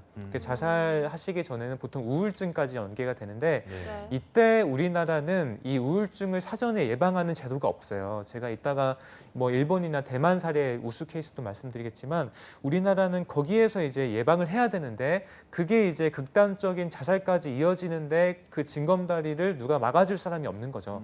그러니까 회사에 얘기를 하기도 좀 어렵잖아요. 우울증이라는 것 자체를. 그래서 그런 좀 인식적인 부분과 제도적인 부분이 둘 다 좀 부족하다고 봐야 될 것 같습니다. 그렇다면 이 노동자의 권리, 인권을 보호해주기 위한 정부 차원의 노력도 좀 필요해 보이는데요. 정부는 네. 또 어떤 노력을 하고 있나요? 그래서 아까 말씀드린 두 가지 사안이 사실 우리나라의 이제 대부분의 많은 국민들에게 심금을 울렸고 또 제도적인 경종을 울리기도 했습니다. 네. 그래서 지금 논의 중에 있어요. 과로사 방지 대책이라고 해서 예. 경제사회노동위원회 산업안전보건위원회가 지금 논의 중에 있는데 아무래도 지금 우리나라의 국정에 이슈들이 상당하게 많지 않습니까? 많죠. 예. 네, 그런 것 때문에 조금 안타깝지만요. 이게 올해 말까지 논의 시한이 연장이 됐어요. 네. 또한 이제 이를 반대하는 또 무리도 있습니다. 경총에서 한국 경총에서는 이것들을 다 인정을 해줄 수 없다. 이제 인과관계가 불명확하다라고 네. 계속 반대하고 있는 부분도 있어서 이 부분은 좀 논의가 필요하지만 입법적으로는 지금 해야 되는 상황이라고 봐야 될 것 같습니다. 현재는 그 지침상을 보면 과로라는 것이 네. 4주 연속으로 평균 64시간을 일하는 경우에는 과로라고 보고요. 또는 12주 연속 평균 60시간 일하는 경우에는 과로라고 보기도 하거든요. 하지만 어쨌든 아까 말씀드린 예방대책도 없고 또 우울증에서 이를 막는 것도 없고 하다 보니까 충분히 더 법적으로 지금 제도화돼야 되는 필요성이 있습니다. 아까 말씀하신 그 해외 사례도 좀 들어볼까요? 네, 일단 일본 같은 경우는 우리나라보다 지금 한 제도들이 조금 앞서 있는 부분이 있습니다. 특히나 2014년에 과로사 방지법이라는 것을 제정을 했습니다. 예. 그래서 일본 같은 경우는 아까 말씀드린 장시간 노동을 어느 정도 이상 한 분은 의무적으로 주치의가 상담을 하거나 회사 내에서 정신건강 증진 프로그램을 누구나 좀 받을 수 있게끔 열어놓았습니다. 그래서 일본 같은 경우는 2014년에 제정이 되면서 법제화가 됐고 또 이거를 잘 지켜나가고 있는지 관리 감독도 매우 심각하게 잘하고 있어요. 그래서 기업들이 의무적으로 거의 하게끔 다 좀 되어 있는 부분이 있습니다. 또 하나 사례를 잠깐 소개드리면 이거는 이제 꼭 직장 내 자살이 아니더라도 우리나라에도 아까 말씀드린 것처럼 상당하게 많은 분들이 안타까운 자살을 하고 있잖아요. 대만 같은 경우는 자살 방지 시스템이 이제 경찰, 소방청, 병원 간의 유기적인 데이터 협업이 다 돼 있어요. 그래서 자살 신고가 딱 들어오면은 뭔가 자살의 의도가 보인다라고 하면 바로 달려가서 병원에 안착해주고 입원해주고 경찰 신고해서 보호 법적 조치 받게끔 해주고 그런 것들이 유기적으로 잘 되어 있거든요. 그래서 이제 예를 들어 온 분이 이제 자살에 시도했던 분이 병원에 들어오면 구두로만 승낙을 하더라도 향후에 심리 프로그램 이런 것들이 무료로 다 받을 수 있게끔 연계가 돼 있어요. 그래서 우리나라는 아무래도 조금 법적 사각지대에 있는 부분에 비해서 일본과 대만은 이걸 제도적으로 잘 운영하고 있기 때문에 벤치마킹을 좀 해야 될 것 같습니다. 네, 그렇다면 노동자들이 또 정당한 권리를 얻기 위해서 또 다른 어떤 노력이 필요하다고 보시나요? 네, 아까 이제 산업안전보건법이 제가 말씀드린 것처럼 대부분의 경우 육체 노동, 눈에 보이는 상해라든지 또는 업무상에 내 신체에 이제 손해가 가해졌을 경우에만 대부분 보상을 해주는데 이제는 노동의 변화가 있잖아요. 대부분의 분들 물론 아직까지도 이제 그 육체 노동을 하시는 분들도 상당하게 전문적으로 많습니다만 그래도 대부분의 우리나라는 이제 그 서비스 노동이라든지 또는 지식 노동들이 훨씬 더 많습니다. 그러면 이 산업안전보건법도 마찬가지로 이 지식 노동에 대해서는 세부적인 기준이 있어야 돼요. 하지만 아직까지는 좀 그런 게 질병으로 딱 나타나면 좋겠으나 우울증이 있다 이러면 사실 우리도 사실 만약 직장 동료가 우울증이 있다고 하면 그게 업무상이라고 보긴 좀 뭐 생각 자체가 우울증은 뭐 개인이 좀 이겨내야지 또는 혼자 좀 아름아름하면서 하는 것들이라고 보여지잖아요.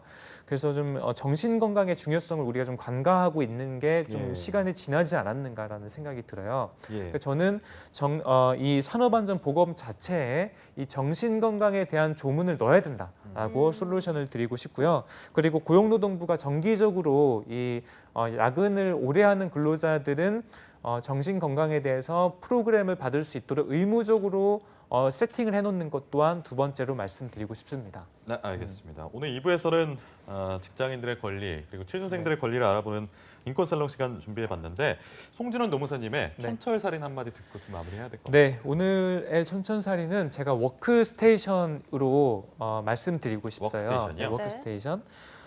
이게 이제 무슨 말이냐면요. 일과 휴가, 워크와 베케이션이 합쳐진 겁니다. 그래서 사실은 우리 이제 저를 포함해서 밀레니얼 세대 분들은 대부분 이제 한 회사에서 뭐 20-30년 있는 것을 꿈도 꾸지도 않고요. 그리고 한 회사에서 계속 뭐 1년 내내 있는 것도 별로 동기부여가 되지 않아요. 예. 그래서 일본과 미국에서는 이런 게 적극적으로 도입이 되고 있는데요.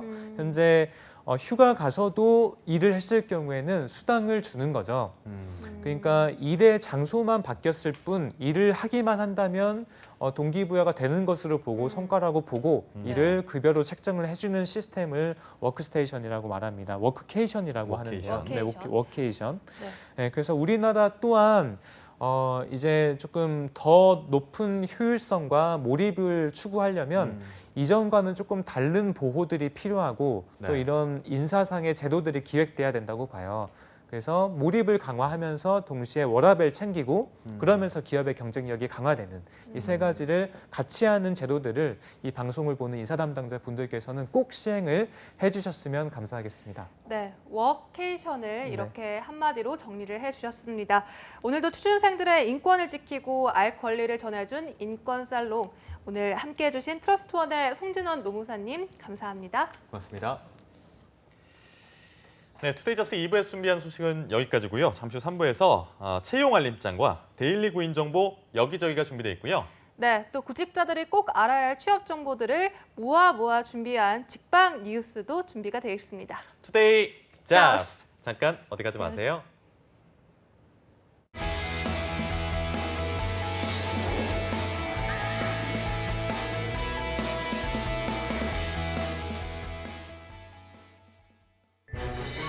어머 대박!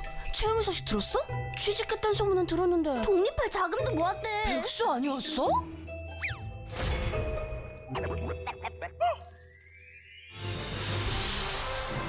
회사에서 알아주는 인재라는데? 걔 이번에 승진도 했잖아. 와, 채움이 잘 나가네. 비결이 뭘까? 채움 씨 비결이요. 청년 내일 채움 공제. 혜택이 궁금하면 실천하세요. 청년에겐 내일을, 기업에겐 인재를 다 채워드립니다. 청년과 기업 모두 함께해요. 신입이 들어왔다.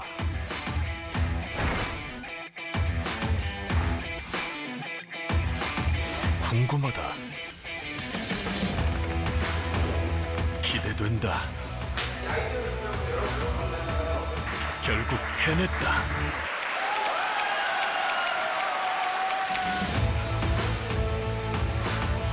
스펙이 아닌 직무 능력을 갖추고 아침형 인재로 경쟁력도 높이고 근로자와 기업이 함께 얻는 예학습 병행. 숲속에 있을 때 느끼는 행복. 저는 나무가 있는 숲이 참 좋아요. 그런데 숲은 개인적인 위안을 넘어 한반도에 평화를 안겨줄 수 있습니다. 산림청이 내 삶을 바꾸는 숲, 새산, 새숲 캠페인을 시작합니다. 남과 북, 국민 모두 함께 만드는 숲속의 한반도. 지금 우리의 관심이 필요합니다.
네, 취업은 역시 투데이 잡스 계속해서 실시간 채용 정보를 알아보는 채용 알림장과 전국 각지의 생생한 채용 소식 만나보는 순서죠. 데일리 구인 정보 여기저기가 준비되어 있고요.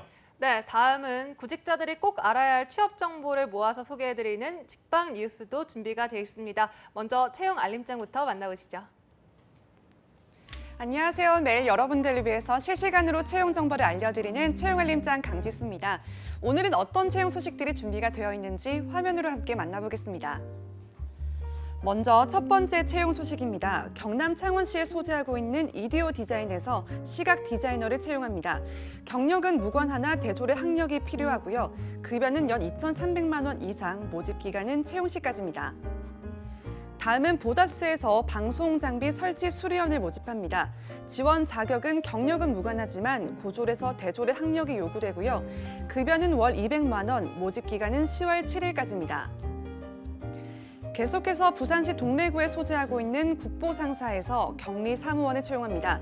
학력은 무관하지만 1년 이상의 경력이 필요하고요. 급여는 월 200만 원, 채용 시 마감됩니다. 마지막 채용 소식입니다. 사람과 비전에서 기계 금속 분야 단순 종사원을 모집합니다. 학력과 경력 모두 무관하고요. 급여는 월 270만 원 이상, 모집 기간은 10월 3일까지입니다. 네, 취준생들의 많은 관심 부탁드리고요. 지원 자격, 우대사항 확인하신 후에 마감일에 늦지 않게 지원해 보시길 바랍니다. 지금까지 채용 알림장에서 채용 소식 전해드렸습니다.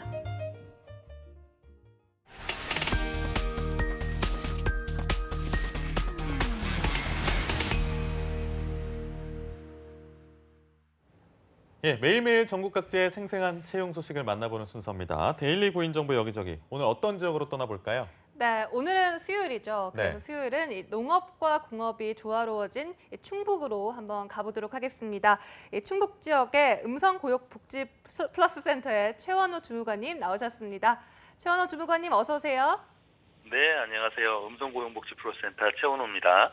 예, 주무관님 오늘 목소리가 딴 때보다 좀 더 좋으신 것 같은데. 고맙습니다. 네, 제가 추리를 좀 해보면 내일이 공휴일이 아니라서 그럴까 네. 생각을 해봅니다. 내일 어떤 뭐 계획 가지고 계신지 좀 여쭤볼까요? 네, 내일은 그냥 제 나름대로 정한 농업의 날입니다. 그래서 내일 시골 가서 밤도 좀 따고요. 네.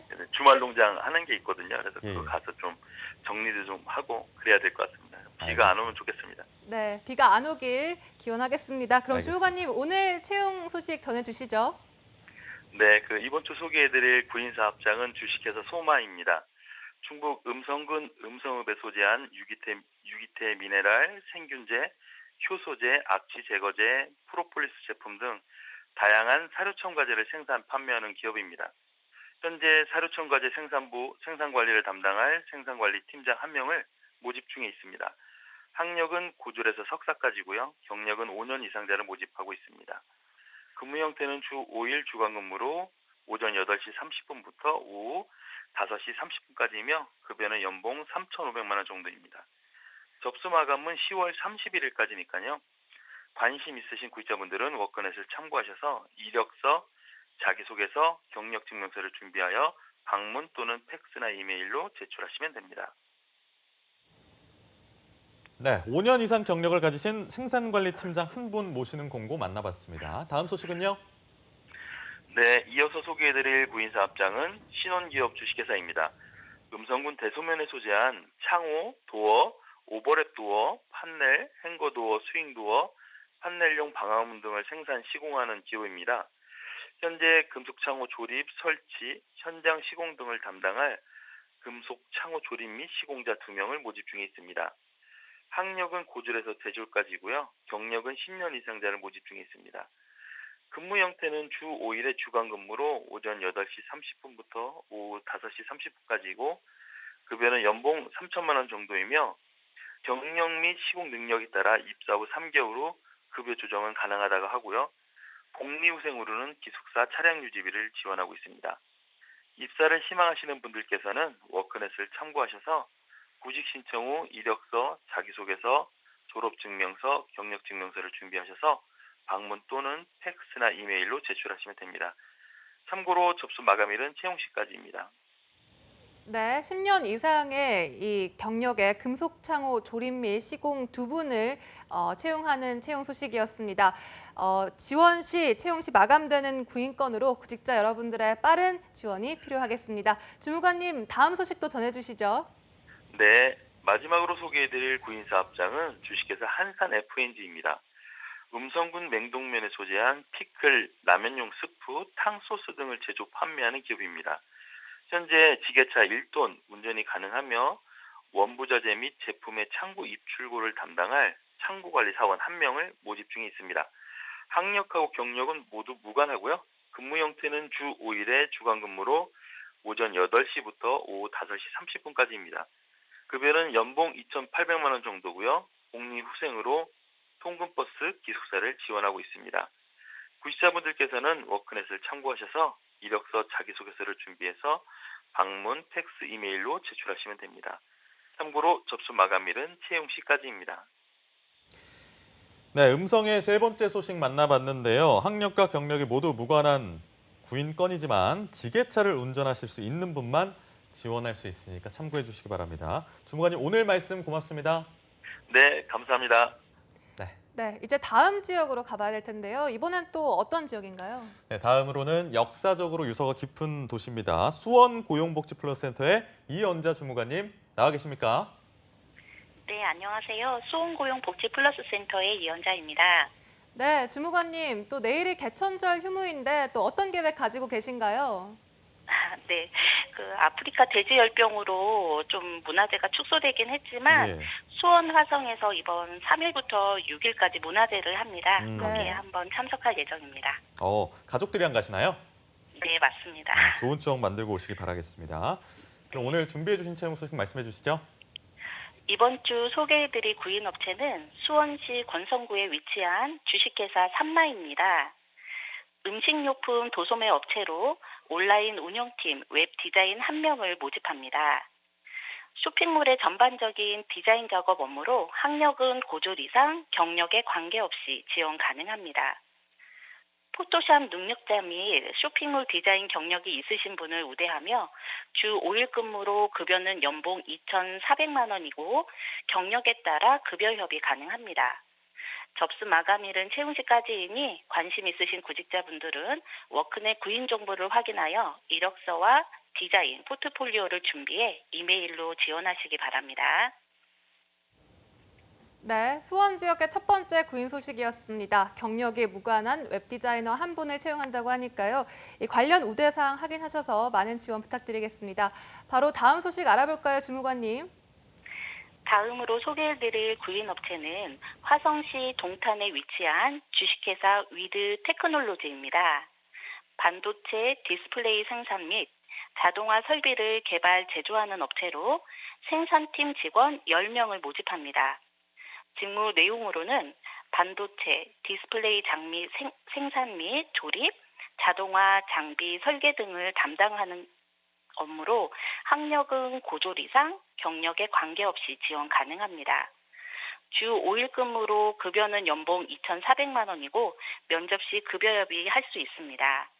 접수 마감일은 채용 시까지이니 관심 있으신 구직자분들은 워크넷 구인 정보를 확인하여 이력서를 준비해 이메일이나 팩스로 지원하시기 바랍니다. 네, 생산팀 직원 한 분 모시는 공고 채용 시에 마감이 되니까요. 서둘러서 지원을 하셔야겠습니다. 마지막 소식은요, 주무관님? 다음은 경력 단절 여성을 위한 수원 88 세일센터 채용 박람회 소식입니다. 10월 16일 수요일 오후 1시부터 오후 5시까지 수원시 가족여성회관에서 진행하는 이 행사는 수원관 내 구인업체 14개 업체가 참여할 예정입니다.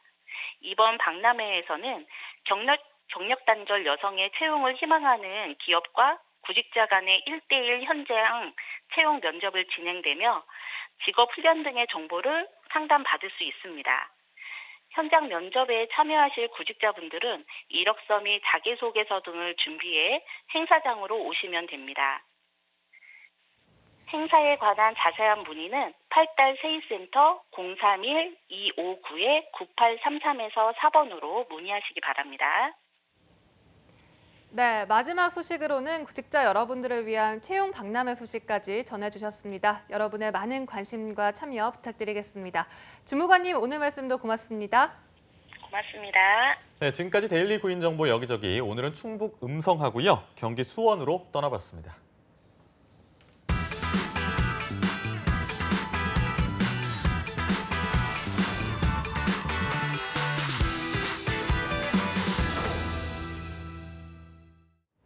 네, 수많은 뉴스의 홍수 속에서 바쁜 취준생들은 정작 자신에게 필요한 뉴스를 놓치는 경우가 많은데요. 그래서 준비했습니다. 구직자들이 꼭 알아야 할 취업 정보들을 발빠르게 알아보고 전달드리는 코너, 직방 뉴스 시간입니다. 네, 오늘 역시 3부에서는 이 마스코트이자 뉴스캐스터로 활약할 강지수 캐스터 오셨습니다. 어서 오세요. 안녕하세요. 네, 어서 오세요. 오늘 준비해 주신 소식이 많다고 들었는데 어떤 소식인가요? 네, 바로 그럼 소식부터 전해드리도록 하겠습니다. 네. 지난 25일 중소기업중앙회가 중기중앙회 이사회 회의실에서 국회 환경노동위원회 위원들을 초청해서요, 중소기업의 노동 현안에 대한 현장 목소리를 전달했다고 합니다. 이때 진행된 간담회는 지난 8월 환경분야 간담회에 이어서 노동 분야 논의를 위해서 마련된 국회 환경노동위원회와의 두 번째 만남이었다고 하는데요. 김학용 환노위원장을 비롯한 환노위 위원들과 함께 임서정 고용노동부 차관도 함께 참석을 해서 논의의 실효성을 더욱더 높였다고 합니다. 중소기업 측의 입장을 좀 들어보고 노동 현장을 점검하는 시간이었을 것 같은데 어떤 주제로 이루어졌나요? 네, 이날 중소기업계는 근로시간 유연제도 확대와 최저임금 구분 및 결정 기준 개선, 주휴수당 노사 자율화 등 다양한 분야의 노동 관련 건의 과제들이 논의가 됐다고 하는데요. 특히 오늘 살펴볼 점은 중소기업계가 3개월 뒤인 내년 1월부터 50인 이상 300인 미만의 중소기업에 적용되는 주 52시간제 도입 유예를 건의했다는 겁니다. 최소한 1년 이상 미뤄질 것을 요청했다고 하더라고요. 네, 사실 어느 정책이든 양쪽 모두를 이렇게 만족시키기란 굉장히 어렵잖아요. 맞습니다. 이번 주 52시간 제도도 이렇게 많은 찬성 의견이 있긴 했지만 반대 의견도 역시 있었습니다. 그렇다면 중소기업 중앙회가 이렇게 1년 유예해달라, 그 이유는 무엇인가요? 네, 우선 이날 김기무 중기중앙회장은요, 대내외 경제가 어려운 상황에서 기업이 기술 개발과 혁신에 집중해야 하는 지금 주 52시간제 도입 등 노동 규제로 인해서 현장이 매우 지친 상황이라면서 중소기업의 현황을 밝혔는데요. 이어서 경제 상황, 중소기업 준비 상황 등을 고려해서 도입 시기를 유예하고 우리나라가 경쟁하는 주요국 수준으로 다양한 유연 방안을 시급히 마련해야 한다고 하면서 대기업도 9개월의 계도 기간을 준 데다가 최근 대내외 경기 악화와 일본 수출 규제 등 어려운 여건을 감안해서 최소한 1년의 유예 기간이 필요하다는 입장을 밝혔다고 합니다. 그런 이유로 유예를 해달라고 말씀을 하셨군요. 근데 취업난 하지만 중소기업은 사실 뽑을 사람이 없다, 지원을 안 한다는 얘기 많이 하는데 주 52시간 근무제를 따르면 어려움이 이제 가중된다, 이런 의견도 나왔다고요. 네, 맞습니다. 사실 최저임금 부분 때문에 경영에 어려움을 겪고 있고요. 거기에 더해서 근로시간 단축으로 중소기업들에서 문제가 생기면 분명히 타격이 일어날 수밖에 없는데 이는 제조업의 근간이 흔들린다는 입장을 보이고 있습니다. 네, 당장 시행하기엔 다소 무리가 있는 상황을 중소기업회에서 좀 목소리를 낸 것 같은데 정부의 답변은 어땠나요? 네, 이날 간담회에서 김학용 환노위원장은 우리 사회가 처한 경제 상황이 녹록지 않다는 점에서 노사 이익보다는 국가 경제 전체를 생각할 때이기 때문에 경제 성장의 엔진이 꺼지지 않도록 하기 위해서 기업이 요구하는 규제 혁파와 함께 노동개혁 등 경제 주체들의 이해를 두루 반영할 필요성이 있다는 권한에 대한 답변을 했다고 하는데요. 이어서 오늘 이 자리를 통해서 현장의 목소리를 충분히 경청한 만큼 주 51시간 근로시간 단축에 따른 산업 현장의 충격이 완화될 수 있도록 이번 정기 국회에서는 현실적인 방안을 마련해 나가도록 하겠다고 입장을 밝혔다고 합니다. 알겠습니다. 중소기업 입장에서 봤을 때는 이번 답변이 좀 긍정적으로 다가왔을 것 같은데 또 반대편에 계신 분들한테는 그렇게 반갑지는 않은 얘기일 수도 있겠다는 생각이 듭니다. 아무쪼록 모두가 만족을 하는 그런 제도가 자리 잡았으면 하는 마음이고요. 다음 뉴스 한번 살펴볼까요? 네, 실직자 생계 안정을 위해서 고용보험기금으로 주는 실업급여제도. 우리 프로그램을 챙겨보는 분들이라면 이 제도를 모를 리가 없을 것 같은데요. 네. 고용노동부는 9월 30일 실업급여 지급 기간 확대를 포함해서 개정 고용보험법을 10월 1일부터 시행한다고 밝혔다고 합니다. 네, 어떤 점이 개정이 된 건지 궁금한데요. 네, 먼저 현행 90일에서 최장 240일이었던 실업급여 지급 기간이 120일에서 최장 270일로 확대가 됐다고 하는데요. 예. 또 실업급여 지급 대상 연령 구분도 3단계에서 2단계로 단순화된다고 합니다. 또 고용보험 가입 기간이 10년 이상인 사람의 경우에는 50세 미만이면 240일 동안, 그리고 50세 이상이면 270일 동안 실업급여를 받을 수 있게 된다고 합니다. 10월 1일부터 뭐 이미 시행이 됐네요. 네, 어제네요. 네, 많은 점이 개선이 된 것 같은데 듣기로는 실업급여액 수준도 높아진다 이런 얘기가 있던데. 네, 맞습니다. 실직 직전 3개월 평균 임금의 50%였던 실업급여 수준이 60%로 10%가 인상이 됐다고 하고요. 예. 또 실업급여 하한액도 최저임금의 90%에서 80%로 낮췄다고 합니다. 다만 실업급여 지급액이 현재보다 줄어들지 않도록 실업급여 하한액을 받는 실업자는 10월 1일 이후에도 현행 하한액인 6만 120원을 받을 수 있게 된다고 합니다. 네, 보니까 지급 기간도 늘어나고 또 지급 금액도 이렇게 상향이 됐는데 더 좋아요. 개정된 건 없나요? 네, 물론 더 있습니다. 우선 노동시간이 주 15시간 미만인 초단시간 노동자의 실업급여 수급 요건도 완화가 됐는데요. 그동안 파트타이머 노동자 등은 실직 직전 18개월 동안 유급 근로일 180일 이상일 때만 실업급여를 신청할 수 있었다고 합니다. 이제 실직 직전 24개월 동안 유급 근로일 180일 이상 근로하면 실업급여를 받을 수 있게 된다고 하는데요. 네. 또 실업급여 보험료율은 현행 1.4%에서 1.6%로 0.3% 인상이 됐다고 합니다. 보험료율 인상은 노사가 참여한 고용보험위원회의 2017년 12월 의결에 따른 것인데요. 이 실업급여 보험료는 노동자와 사업주가 절반씩 부담을 하게 된다고 합니다. 노동자하고 사업자가 절반씩 부담을 하고 이렇게 노동자 입장에서는 이 제도 개선이 참 반가운데 또 일각에서는 재정 마련 어떻게 할 거냐 이런 문제점도 제기했다고요.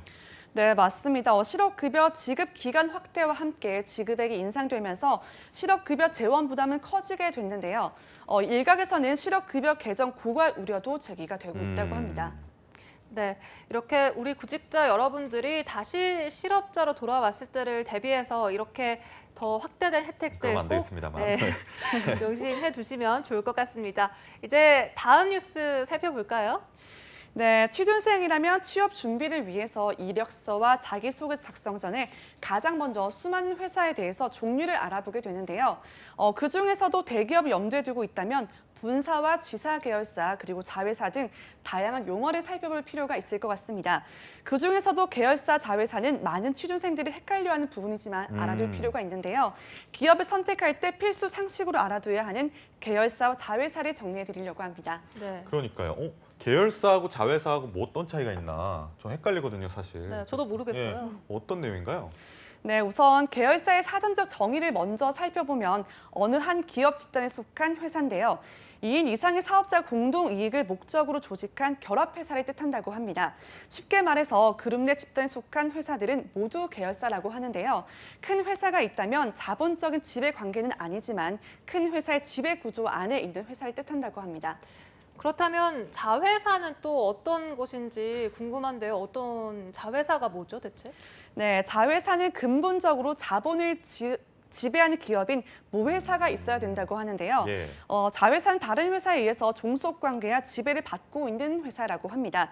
여기서 자회사는 모회사에서 출자를 받아서 새로운 독립법인을 설립하게 되는데요. 자회사의 주식 50%를 보유한다면 모회사로 전환할 수가 있다고 합니다. 알겠습니다. 그러니까 설립하는 데 있어서 그리고 뭐 자본이 얼마만큼 투자가 되면 자회사고 투자가 안 됐는데 그냥 지배관계 안에 있기만 하면 계열사다 이렇게 이해하면 되는 거네요. 맞습니다. 알겠습니다. 완전 정리를 잘해주시네요. 그러니까요. 제가 방정리 잘 못하는데 네, 아무튼 알겠습니다. 취준생들이 좀 처음 구직 활동을 하면서 느끼는 그런 이질감 같은 게 있을 것 같아요. 어떻게 구분하면 좀 쉬울까요? 좀 더 쉽게 설명 가능할까요? 네, 먼저 계열사, 자회사는 설립 구조로 구분이 된다고 하는데요. 자회사는 모회사에 지배되기 때문에 설립 구조가 수직적인 관계로 유지되는 반면 계열사는 자회사의 개념은 같지만 별도의 종속 관계가 있다는 것에서 차이가 나타나게 됩니다. 수직적인 구조보다는 파생된 회사로서 서로를 지배하지 않기 때문에 계열사로 분류할 수가 있을 것 같습니다. 그렇다면 이 계열사냐 자회사냐 이 지원을 고민하고 있는 취준생 여러분들을 위해서 좀 더 설명을 해주실까요? 네, 계열사 대 자회사처럼 회사 선택을 고민하고 있다면 먼저 회사의 비전과 미션을 확인해 보는 것이 좋다고 하는데요. 목표 없이 회사에서 시간을 보내는 것보다는 뚜렷한 목표 의식이 있는 것이 업무 성과와 함께 개인의 성장에도 차이가 생기기 때문입니다. 이어서 자신이 속한 팀의 경험을 배우고 또 타 부서와 협업을 통해서 업무 역량과 함께 파트너십 배울 수 있는 충분한 기회가 제공되는지, 그리고 승진 기회도 공평하게 제공되는지 확인해 보는 것이 좋다고 합니다. 그러니까요. 만약에 자회사에 지원을 할 거면, 그러니까 그 자회사의 모기업이 얼마나 튼튼한 재정 구조를 가지고 있고 어떤 비전으로 사업을 해나가고 있는지 네. 그걸 좀 참고하면 현명하게 구직 활동을 하는데 좀 도움이 될 것 같다는 생각을 하게 됩니다. 어쨌든 성공적인 입사를 하시기를 여러분 기원하겠습니다. 네, 직방뉴스 오늘도 취준생 여러분들을 위해서 이 뉴스를 모아 정리해봤습니다. 다음 뉴스도 많이 기대해 주시길 바라고요. 오늘도 강지수 캐스터 말씀 고맙습니다. 고맙습니다. 감사합니다. 네, 취준생 여러분들 오늘 투데이 잡스 준비한 내용은 여기까지입니다. 저희는 내일 하루 쉬고요. 금요일 날 오전 10시에 활기찬 모습으로 찾아뵙겠습니다. 오늘도 내일도 성공 취업은 투데이 잡스!